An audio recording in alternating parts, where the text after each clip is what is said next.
이재명 민주당 대선 후보가 한반도 통일 지향을 포기하는 듯한 행보를 보이고 있어서 국민들의 우려가 심각한 상황입니다. 이재명 민주당 대선 후보는요, 지난 16일 강원도 고성 통일전망대를 방문했습니다. 그 자리에서 통일부 명칭과 관련해서 남북협력부, 평화협력부와 같이 이름을 정하는 것에 대해서 언급한 바 있습니다. 현재 단기적 과제로 통일을 추구하는 것이 현실적으로 가능성이 매우 취약하기 때문에 실현 가능한 단기 목표에 충실해야 한다는 것인데요. 이재명 후보의 얘기들을 살펴보면 이건 단순히 단기 목표에 충실하기 위한 명칭 변경이 아닌 것 같습니다. 지금 통일부의 명칭을 남북협력부로 변경하는 것은 실질적으로 통일 지향을 포기하는 것으로 보여서 우려되는 것입니다. 단기적인 남북교류 협력의 중요성을 강조하면서 통일로 나아가는 장기적인 비전을 제시하는 것도 아니고 실체도 모호한 사실상의 통일을 계속 언급하고 있습니다. 지난해 11월에도 충청 지역을 순회하던 중에도 통일을 지향하기에는 이미 늦었다라고 발언한 바 있죠. 이미 통일 지향에 대한 포기 선언을 한 후에 나온 통일부 명칭 변경 언급이라서 더욱 우려되는 것입니다. 통일 지향에 대해 늦었다고 판단하는 근거는 무엇인지 묻고 싶습니다. 평창 동계올림픽에서 남북 단일팀이 만들어지고 남과 북이 함께 우리는 하나다라고 목 놓아 외쳤던 게 불과 4년 전이었습니다. 그리고 남북 정상이 만나 자주 통일을 약속했습니다. 지금 이재명 후보가 이야기하는 남북 간 도로, 철도 연결을 비롯한 다양한 분야의 교류 협력을 시도한 상황들이 있었습니다. 이게 바로 불과 4년 전 이야기입니다. 4년 전 통일 지향은 맞고 지금은 늦었다고 하는 이유는 무엇입니까? 물론 4년 동안 문재인 정부가 남북관계를 완전히 파탄낸 것은 맞습니다. 그렇다고 통일 지향이 사라지는 것은 아닙니다. 통일을 포기하고 남북관계를 파탄낸 건 정부였지 국민들의 통일 지향과 통일에 대한 염원은 꺾이지 않았습니다. 남북 간 교류 협력의 기회가 열렸음에도 불구하고 미국의 허락 없이는 남북 교류 협력은 조금도 추진할 의지가 없었던 문재인 정부, 그 기회들 모두 날려버렸습니다. 이재명 후보가 추진하겠다고 하는 금강산 관광도 문재인 정부가 날려버렸습니다.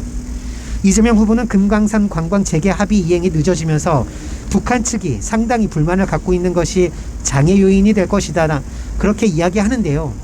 이 기회를 날려버린 건 바로 문재인 정부였습니다. 2019년이었죠.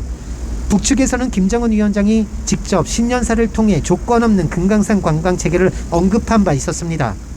그럼에도 남측 정부의 의지가 없었기 때문에 그 기회들이 모두 날아가 버렸습니다. 교류협력 대신 추진한 것은 대북 적대 정책이었습니다. 북을 대상으로 한 군사훈련을 벌이고 최첨단 미국 무기를 사들였습니다. 그리고는 세계 국방력 6위라고 자랑하기 바빴죠. 안 그래도 코로나로 어려운 시기에 수천억의 우리 세금으로 우리에게 필요하지도 않은 무기 도입 돈잔치를 벌이는 정부를 보면서 국민들은 처참한 심정이었습니다.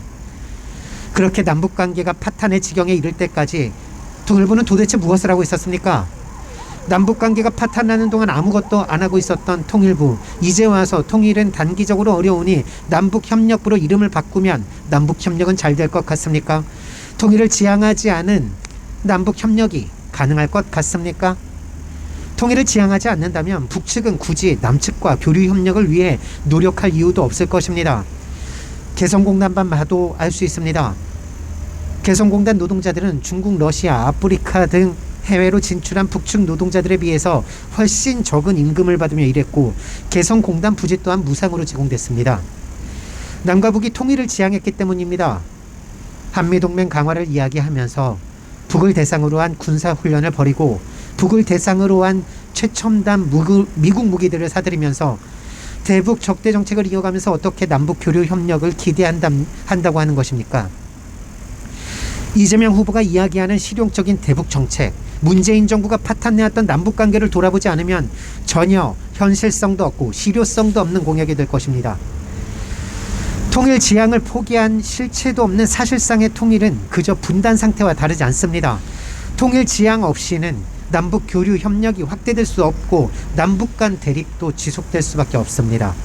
결국 단기적으로 남북 교류 협력의 중요성을 강조한 통일부 명칭 변경은 단순 명칭 변경이 아닌 통일 포기와 다르지 않습니다.